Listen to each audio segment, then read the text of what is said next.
Voici le Chevrolet Colorado Z71.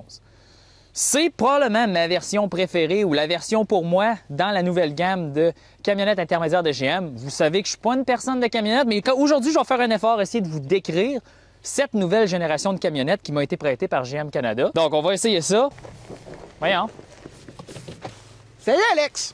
Regarde, mais qu'est-ce que tu fais là? Ben, je suis venu te rejoindre parce que t'as pas raison. Voici ma version favorite de la nouvelle gamme de Chevrolet Colorado et GMC Canyon. Ouais. Le Canyon AT4X, Alexandre, qui est équipé de pneus de 33 pouces, d'amortisseurs multimatiques des SSV et de tous les petits accessoires hors route que c'est sûr que vous voulez, mais surtout qui a le look d'un camion qui est surélevé. Donc, Mais c'est voici inutile. la version.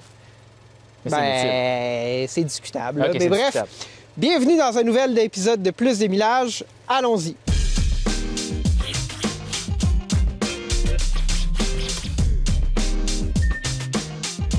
À Plus de millage, on ne vous a pas habitué à présenter des revues de camionnettes, Non. Alexandre. Bon, c'est quelque chose qu'on fait peu souvent. Moi, j'aime quand même bien les camionnettes, j'en possède pas une. On présente surtout du contenu sur des véhicules électriques, mais c'est quand même un segment de marché important. Veux pas, le F-150, c'est la voiture la plus vendue en Amérique du Nord. Il y a quand même une réalité qu'au niveau des camionnettes, c'est un segment de marché qui est important. Et GM a renouvelé sa gamme de camionnettes intermédiaires cette année.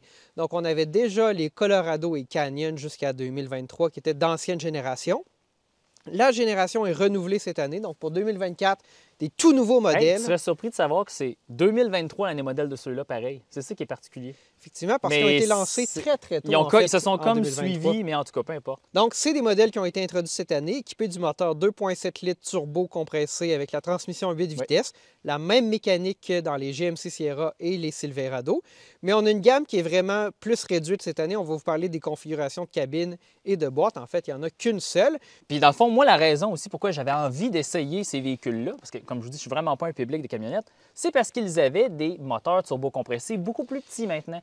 Moi, j'aime ça voir des constructeurs aller vers des moteurs plus petits. Certains diront, ça n'a pas de bon sens, there's no replacement for displacement, comme on dit en anglais, on ne peut jamais remplacer la cylindrée au moteur.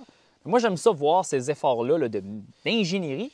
C'est ce qui m'intéressait le plus de voir comment ces moteurs-là étaient performants. Effectivement, parce qu'on parle quand même de 390 livres-pieds de couple dans le Z71. AT4X, on a 430 livres-pieds de couple et 310 Comme un moteur chevaux. diesel. Donc, énormément plus de couple, presque 150 livres-pieds de plus de couple que le V6 3.6 qui est remplacé par le moteur 2.7 litres turbo. Au début de cette vidéo-là, on vous a joué un peu de comédie. En réalité, c'est moi qui avais le AT4X toute la semaine et Gabriel avait la version plus civilisée, le Colorado Z71. Puis moi, j'étais complètement en dehors de mon élément. Là. Moi, je me jugeais moi-même rouler sur la route avec ce véhicule hors route que les gens vont peut-être juste rouler en ville comme des Ford Bronco. J'aime pas très ça. Mais Gabriel, toi, ça vient de chercher ces véhicules-là, hein? Ben moi, j'aime bien les camionnettes. Tu sais, Alexandre, on fait, disons, une expédition au chalet Oui. toutes les années où on parcourt plus de 150 km de chemin forestier et tout, et tout, et tout. Fait que c'est sûr que c'est un segment de marché qui m'intéresse, particulièrement les camionnettes intermédiaires ou un peu plus petites qui sont plus pratiques en ville, puis surtout quand ils ont une version hors route comme le AT4X, parce que là, ça permet d'avoir une certaine douceur de roulement puis un contrôle quand on est en hors route. C'est sûr que moi, personnellement, j'aime beaucoup le look du AT4X. Si on compare juste en termes de hauteur, là, la suspension est relevée d'environ 5 cm, mais on a aussi des plus gros pneus, ce qui ajoute aussi à la hauteur et à la garde au sol. Il est presque 10 cm plus haut là, que la version Z71. Fait que ça, c'est vraiment un véhicule plus imposant. On se sent vraiment comme si on conduisait une camionnette pleine grandeur, en fait, là, en termes de hauteur sur la route. C'est vraiment quelque chose. Gab, moi, là, ça, je vais te dire de quoi, là. Moi, je pensais au début, là, je suis allé chercher chez GM, là, je pensais que ça, c'était un marchepied qui allait se déployer. Mais en réalité, non. ça protège la caisse. Je trouve ça fou. C'est pas un marchepied, c'est ce que... Je ne sais pas comment on appellerait ça en français, une glissière de roche, rock sliders, mais en fait, c'est vraiment un élément de style parce que ces marchepieds-là, qui ne sont pas des marchepieds, on ne peut pas mettre nos pieds dessus, ils sont fixés à la carrosserie du véhicule et non au châssis. Il y a des entreprises bizarre. comme par exemple Toyota qui vont fournir des points d'attache sur le châssis, puis ça permet de mettre des protections comme ça, ou même si on frappe une roche puis on appuie tout le poids du véhicule sur une roche, ça ne va pas briser la carrosserie, tandis qu'ici, bon, c'est vraiment juste fixé à la carrosserie du véhicule. C'est moins une protection, c'est vraiment plus un élément de style. Puis au niveau du AT4X, on a des logos très, très, très proéminents qui nous disent que c'est une version spéciale du véhicule. Alexandre, je pense que tu t'es même fait remarquer dans la rue. Oui, là. ouais, j'étais sur l'autoroute 10 hier, puis il y avait un monsieur avec un Forerunner, là, quand même assez vieux, là, puis Forerunner, c'est très fiable. Puis là, lui et son fils me regardaient comme ça sur l'autoroute. Ah! Puis là, j'étais là. Moi, j'ai honte. Mais bon, Exactement. Puis, c'est quand même une version assez dispendieuse. Combien ça coûte? 69 000 69 000 pour le AT4X, mais évidemment, ça démarre aux environs de 40 000 pour une version là, de travail du Colorado ou du GMC Canyon. Nous sommes maintenant devant la version Z71. Les constructeurs de camionnettes nous ont généralement habitués à avoir toute une variété de configurations de cabines et de boîtes, cabine simple, cabine allongée, cabine d'équipe, méga cab dans le cas de RAM, toutes sortes de choses comme ça. Différentes longueurs de boîte, typiquement 5 ou 5,5 pieds, 6 pieds, 8 pieds, bref. Dans les camionnettes intermédiaires, évidemment, on a moins de variantes. Mais GM est arrivé cette année avec une seule configuration disponible, qui est la cabine d'équipe, donc 4 portes ou 4 grosses portes, comme on dit dans le milieu des fois, ainsi qu'une boîte de 5 pieds ou 1,5 mètres environ. Donc, en fait, ça serait la version cabine d'équipe caisse courte. Il n'y a pas de version avec une caisse de 6 pieds, ce qui est quand même un peu décevant parce que d'autres constructeurs, entre autres Nissan dans le Frontier, Toyota dans le Tacoma, qui offrent quand même une boîte de 6 pieds avec la cabine d'équipe, ce qui est très recherché par les gens qui, par exemple, ont une motoneige. Avec une boîte de 5 pieds, on peut embarquer un VTT, mais il faut que le panneau soit redescendu. Donc, c'est quand même un peu plus limité. On voit qu'on s'adresse à des gens qui, oui, veulent peut-être la practicalité d'une camionnette, mais qui ne vont pas nécessairement transporter régulièrement un véhicule récréatif dans leur véhicule. Au niveau de la boîte, donc comme on disait, 5 pieds, on a un panneau qui n'a pas de commande électrique, là, en fait, qui est simplement amorti. Donc, c'est assez simple. Les deux véhicules qu'on a cette semaine, ils ont des intérieurs de caisse pulvérisés. Fait que c'est une caisse en acier très standard. On sait que chez Toyota, par exemple, le Tacoma a une caisse en composite depuis des années. Ah. Le Tundra aussi, d'ailleurs. Fait que ça, c'est quand même quelque chose de différent. Avec la doublure de caisse pulvérisée, ça va, mais si on ne la prend pas, bien, des fois, il peut y avoir de la rouille qui s'installe, des choses comme ça. C'est très controversé, en fait, là, les caisses de camion. Chez Ford, depuis 8 ans, on a une caisse en aluminium, puis là, les gens disent que si tu échappes un coffre à outils, ça va percer un trou dedans, puis toutes sortes d'histoires. Et on a un petit ajout aussi, il y a un coffre de rangement ici. Donc, on a un petit rangement dans le coffre. Et ça, c'est vraiment intéressant, surtout si vous avez, par exemple, des sangles d'attache ou des choses comme ça à cacher. Vous avez un petit espace de rangement. C'est vraiment intéressant de voir comment les constructeurs, des fois, ils viennent optimiser la caisse.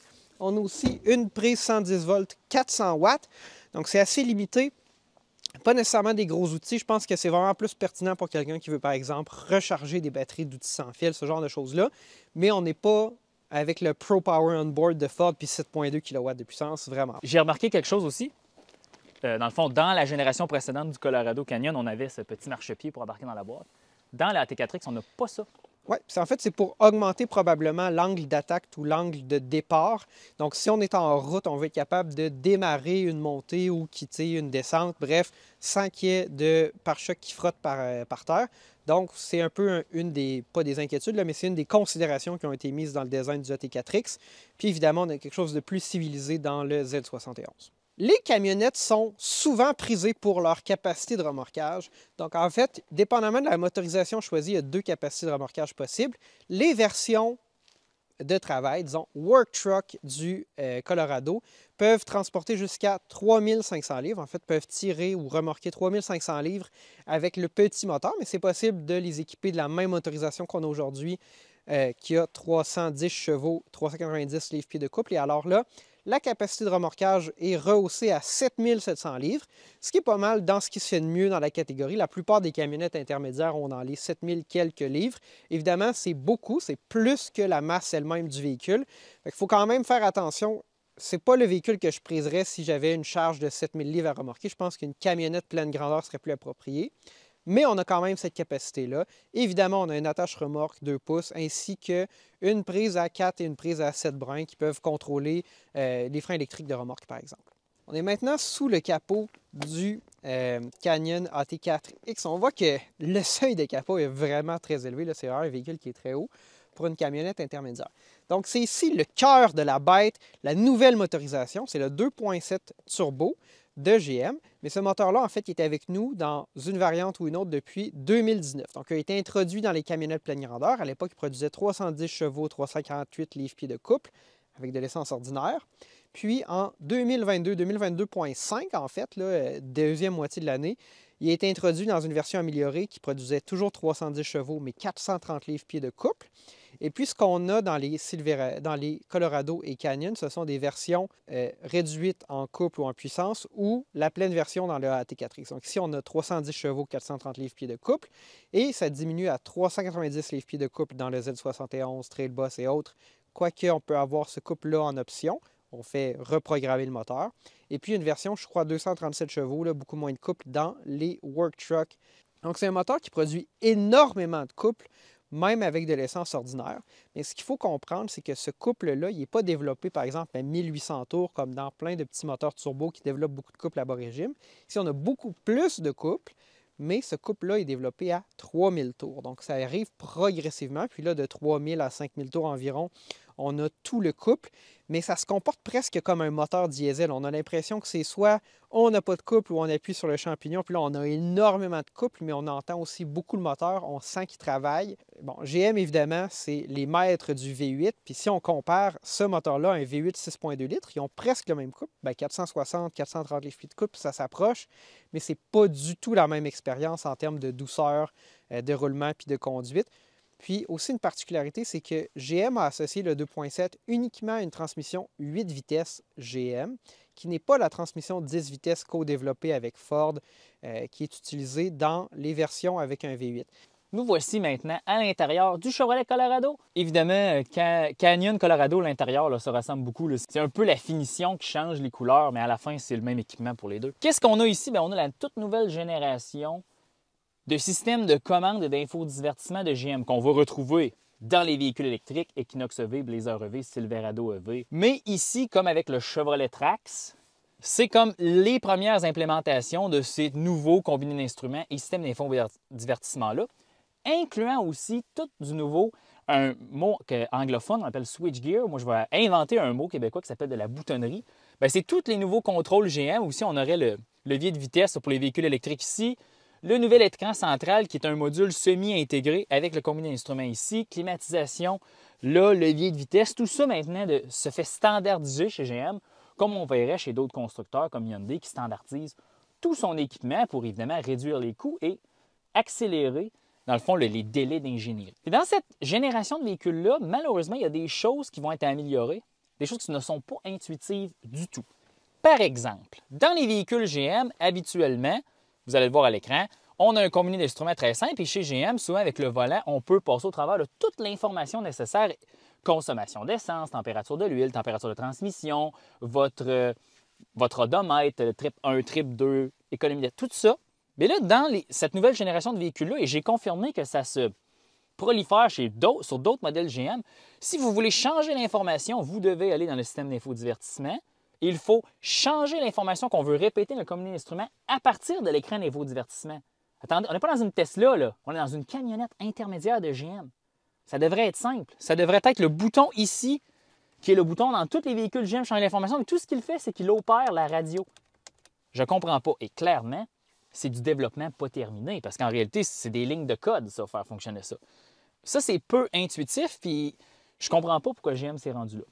Pour ce qui est du reste du système d'infodivertissement, par contre, ici, on va dire à GM chapeau, chapeau, chapeau, chapeau. Système de navigation Google Maps. Évidemment, ils utilisent des données infonuagiques, là, mais ça vient avec le véhicule. C'est un peu comme comment les Tesla fonctionnent. Bien, vous avez Google Maps comme si c'était sur votre téléphone. Ce n'est pas Android Auto, c'est Google Maps. Pensez aussi aux nouveaux véhicules Volvo, Polestar.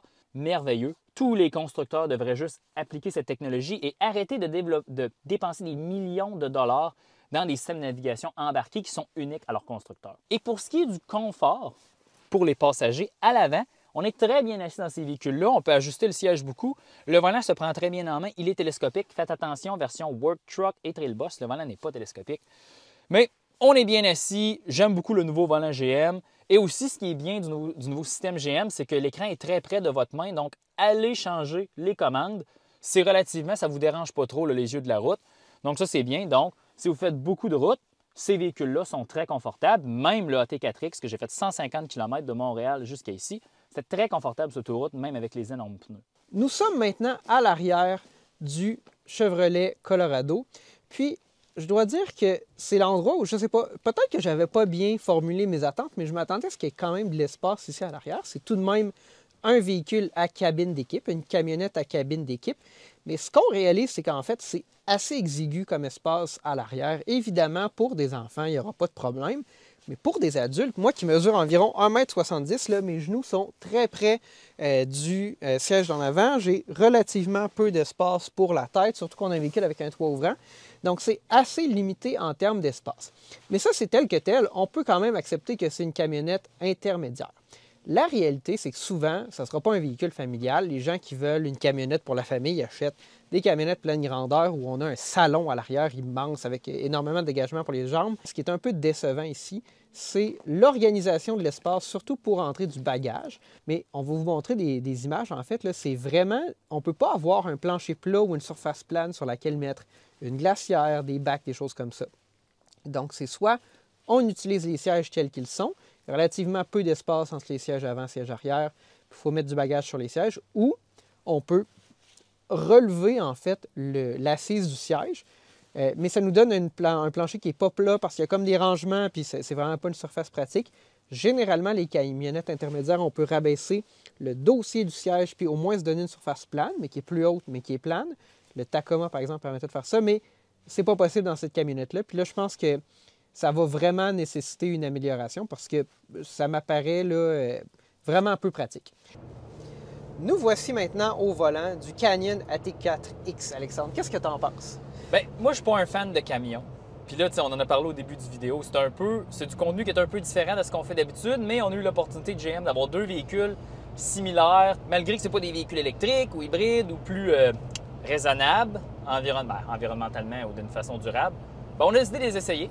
Espérons que vous aimez. Moi, je trouve que c'est un véhicule, puis je vais le résumer, que le développement n'a pas été terminé. Je pense que c'est un véhicule qui a énormément de potentiel, puis il y a beaucoup de choses qui peuvent être améliorées par du logiciel. Mais je pense que c'est un véhicule que le développement n'est pas terminé. Bien, je comprends ce que tu veux dire. En fait, c'est qu'on voit qu'il y a certains trucs qu'on trouve un peu bizarres. Ça a l'air d'être pas complètement peaufiné. Puis c'est sûr que c'est la première année modèle de ce véhicule-là, mais des choses comme un bouton pour abaisser les 4 vitres en même temps, mais qui ne permet pas de les remonter les 4. Fait qu'on peut descendre les 4 vitres.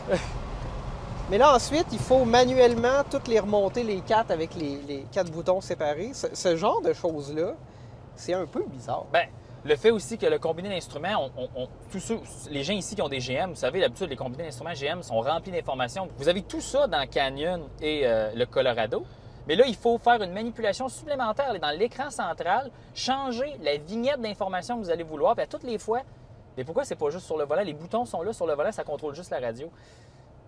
Ça pourrait être absolument réglé par du logiciel. Et j'ai parlé à quelqu'un en Ontario, Nile, qui est un autre journaliste automobile dans le sud de l'Ontario, qui a essayé un Blazer EV à son concessionnaire GM. Puis j'ai dit, l'infodivertissement, configurer ton combiné d'instruments, ça marche comment?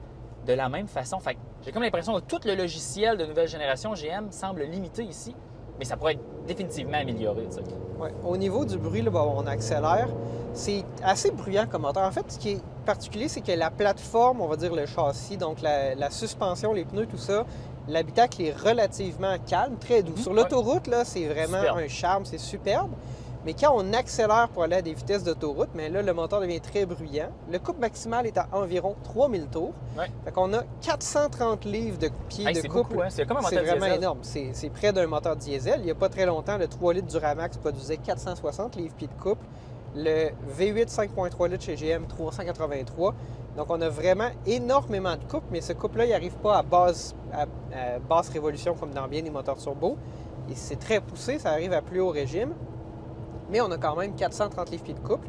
Dans la version Z71, 390. C'est le moteur milieu dans la gamme, parce qu'il y a un moteur encore moins puissant aussi de base. Exactement. Donc, il y a une version de base qui est beaucoup moins puissante, là, presque 100 chevaux de moins. Beaucoup moins de couple aussi, mais sinon, la plupart des modèles vont avoir 390 livres-pieds de couple, 310 chevaux. Puis on peut mettre, soit dans un AT4X, on va avoir évidemment la puissance maximale, mais on peut en fait faire une mise à jour puis passer aux 430 livres-pieds de couple dans les autres versions qui en ont 390. On est assis très haut, hein, Alexandre. On se sent dans une camionnette pleine grandeur, mais pas en termes d'espace. Je suis pas sûr que ça vaut la peine, ça c'est mon opinion. C'est un Alexandre, véhicule très serein sur l'autoroute. oui, très serein. Excuse-moi, j'ai été distrait un peu. On est suivi par un Hummer militaire Hein? derrière. Ben oui. En fait, une version En fait, je pourrais pas dire si c'est Ben, un c'est un H1 mais- ou un Humvee converti. Wow. On parle de 70 000 pour la version AT4X, Oui. mais évidemment, on peut avoir un work truck aux environs Ben, de attends, là, tu 40 dis 000 70 000 j'ai le papier ici, là. Oui, exactement. 70 000 69 000 quelque chose. Je le dis souvent, hein, capoté. Quelle est la consommation affichée Ah oui, annoncée ça, c'est pour fou. le modèle qu'on conduit en ce moment, Alexandre? Le papier, le Monroney, on parle de 14,3 litres au 100, ville-route combinée.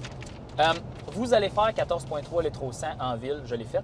Par contre, sur l'autoroute, j'avais des craintes. On filme en Estrie en ce moment, donc j'ai fait un 150 km de l'île de Montréal jusqu'à ici, Saint-Denis-Brompton. Et dans le fond, j'ai fait 11 litres au 100 km en roulant 105, 110 sur l'autoroute. Donc, mes peurs, mes craintes se sont amenuies. Donc, peut-être que ce véhicule-là n'est pas très bon pour passer le test, ou les pneus hors route, parce que le véhicule est en pneus d'hiver actuellement, sont beaucoup plus agressifs que les Toyo Observe en ce moment qu'on a sur le véhicule. Donc, à voir. Mais toi, Gabriel, je pense que ta consommation autour 11-12 en combiné, donc ça Ouais, ressemble à un exactement. Tacoma ou toutes les autres, ou un Ranger. C'est ça. là, J'ai tu conduit le Colorado Z71 toute la semaine, puis sa consommation moyenne sur les 7000 derniers kilomètres, c'est 12,1, 12,2 litres au Donc, 100. tu sais, on est comme dans. Il n'y a personne de plus économique en réalité. On est comme tout le monde, à peu près. Sais-tu qu'est-ce que je pense qui me manque dans ce créneau-là? Le Ridgeline est un peu plus petit, mais ça en vient quand même dans le même gabarit qu'un Tacoma, ces véhicules-là, sauf la longueur de la boîte. Je pense que quelqu'un doit emboîter le pas et faire un véhicule monocoque de cette grosseur-là. Parce que là, regarde, le Grand Highlander, c'est immense. Le Chevrolet Traverse, c'est immense sur des châssis monocoques. Évidemment, il ne va pas avoir les mêmes capacités en route, les mêmes capacités de charge. Mais il y a probablement un marché pour des véhicules comme ça qui sont monocoques avec des moteurs transversales ou longitudinales et peut-être offrir des hybridations plus complexes ou même, parce que juste le Tacoma là, maintenant qui est hybride dans cette gamme-là, ça vaudrait la peine. Là, quelque chose de très, un peu comme le même succès que le Maverick, mais dans une grosseur un petit peu plus grosse. Là, entre full size, qui est les 1500, le pleine grandeur, et les compacts qui seraient le Santa Cruz et le Maverick. Puis là, évidemment, on ne fera pas de revue hors route, là, mais le modèle qu'on conduit aujourd'hui est vraiment équipé pour la conduite hors route. Hein, Alexandre, on a une boîte de transfert à 2 ratios, donc un 4 lots. Puis on a aussi les 2 différentiels qui verrouillent. Mais honnêtement, moi, j'ai jamais trouvé de situation dans la vie où j'aurais eu envie d'utiliser les amortisseurs. ça. On a les amortisseurs multimatiques DSSV Oui. qui sont effectivement très impressionnants. On avait d'ailleurs fait l'essai d'un GMC Sierra AT4X qui est équipé des mêmes amortisseurs ou une version recalibrée des mêmes amortisseurs. J'ai fait du hors-route avec. Ce que j'avais réalisé, c'est que c'est vraiment à plus haute vitesse. C'est quand on roule hors route à 80, 90, 100 km/h, c'est là qu'on commence à voir la différence. Évidemment, les constructeurs vont vous dire que vous pouvez rouler à des vitesses complètement farfelues hors route. Mais bon, on va jamais faire ça avec un véhicule de presse. Là, on va quand même se garder une petite gêne. Mais c'est là que c'est impressionnant. C'est vraiment à plus haute vitesse sur des chemins forestiers si vous voulez aller vite puis en profiter. Mais évidemment, on a plus de millage, on reste dans le domaine du raisonnable. Ouais. Et ce qui conclut notre revue comparatif aperçu de la nouvelle gamme des camionnettes intermédiaires de GM, le Canyon AT4X et le Colorado Z71. Au début de vidéo, je vous avais dit c'est ma version préférée, celui-ci. Oui, c'est ma version préférée. Pourquoi? Beaucoup plus civilisée, un peu moins gourmande en essence, moins haute. En réalité, c'est beaucoup plus raisonnable pour moi. Je ne suis pas un fan de camionnettes, puis le hors-route, pour moi, ça vient réellement pas me chercher. Surtout, ce véhicule-là peut probablement faire du hors-route normal, sans aucun problème. Gabriel, toi, qu'est-ce que tu en penses? Bon, j'adore le look du Canyon AT4X. Là, je veux dire, je peux pas me cacher. C'est sûr que c'est un véhicule dispendieux, mais il entre dans un segment qui est assez compétitif, là, où le Tacoma TRD Pro est maître. Bien sûr, le Tacoma est renouvelé en 2024. On n'a pas encore accès au nouveau modèle, mais qui va être disponible dans une version hybride max. Ça va être un véhicule tout aussi dispendieux, mais qui va arriver avec une consommation d'essence plus faible puis des performances qui seront tout aussi incroyables. Donc, avant, c'est pas que je recommande pas le Canyon ou le Colorado, mais c'est plus que je pense qu'il faut attendre de voir la nouvelle offre de Toyota. Le Tacoma, c'est le maître dans son segment. Donc, attendons de voir. Définitivement, c'est un véhicule que je préfère au Ford Ranger tout de même, sans aucun problème. Puis, le Nissan Frontier, c'est vraiment plus un véhicule plus utilitaire qui entre dans la catégorie du Tacoma. Je pense qu'il est moins en compétition avec les modèles qu'on a aujourd'hui. Donc, clairement, c'est la meilleure offre du côté des Américains, mais il faut voir qu'est-ce que Toyota va offrir avec le nouveau Tacoma 2024 avant de pouvoir le recommander. Évidemment, peut-être moi, la dernière partie qu'il va falloir améliorer, c'est vraiment l'expérience logicielle là, dans l'habitacle. C'est probablement des choses qui peuvent être mises à jour ou améliorées extrêmement rapidement. Puis même, on va probablement en parler à GM lorsqu'on va retourner les véhicules. Si vous avez la génération précédente de Canyon et Colorado, est-ce une Est-ce que vous devriez vous dépêcher à remplacer votre véhicule? Je ne crois pas. Si vous êtes nouveau dans le segment des camionnettes intermédiaires et ces véhicules-là font l'affaire pour vous, allez-y, mais il faut être conscient des limitations et des choses à améliorer. Sur ce, merci de nous avoir écoutés. Si vous avez aimé, laissez-nous un petit pouce, un petit like. N'hésitez pas à vous abonner et on se laisse là-dessus.